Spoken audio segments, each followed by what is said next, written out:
यार, हम कहले तो रहनी आज चला नेताजी के दुआरे हमने चलल जाए। अच्छा आज वही जो धरना देवल जाई। अच्छा धरना भी आई। हाँ ठीक बा, चला चला चला चला।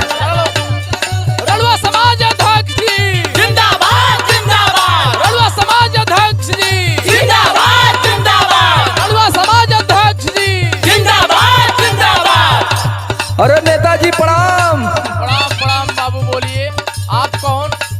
हम रड़ुआ समाज के अध्यक्ष हैं अच्छा और हम लोग बहुत तकलीफ में हैं नेताजी। क्या तकलीफ है बाबू? गर्मी बीत गया, अच्छा बरसात बीत गया, हाँ भाई बरसात तो बीत गई, लेकिन अब जाड़ा में हम लोगों को क्या होगा? जाड़ा में? हाँ अरे बच्चा बहुत समस्या तो आपकी गंभीर लग रही है हमें। कहो तो कंबल बंटवा दें, और क्या कर सकते हैं? अंबल कंबल से कुछ नहीं होगा नेताजी। अच्छा लीजिए मैं समस्या बता रहा हूँ, इसका हल आपको निकालना है। तो बताइए क्या समस्या है आपकी? जेकर भाईल बाबिया उतना बाजा मारी है, जेकर भाईल बाबिया उतना बाजा मारी है, हई जाड़ा मेरा रूहवा का करी है।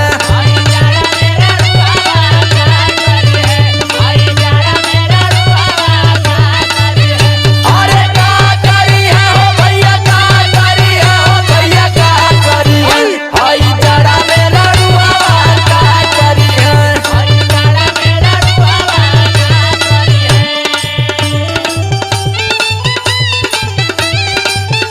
अरे दिया हो दिया बाबा टेंगारी भैया।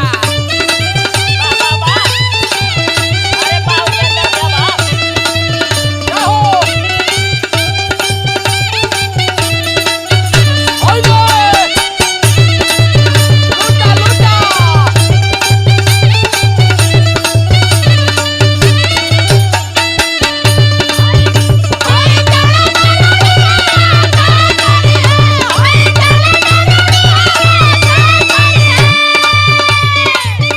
और समस्या इतना ही तक ना है नेताजी।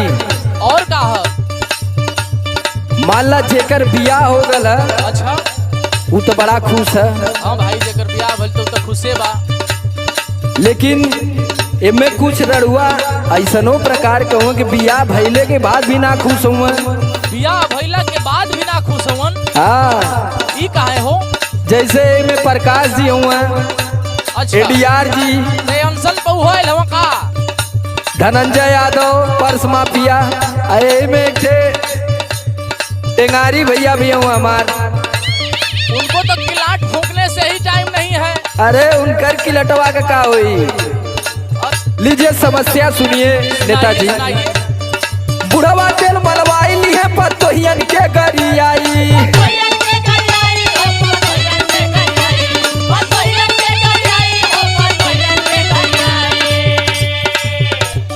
भैया भौजी सुजई है संग में ओढ़ रजाई।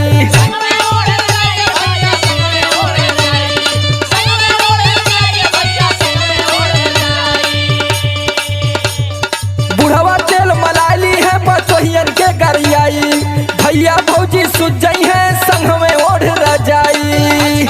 और दिक्कत बहुत बड़ा है। अच्छा ये बताइए, इतनी दिक्कत है आपको, ये समस्या का समाधान सरकार की तरफ से कोई नहीं है?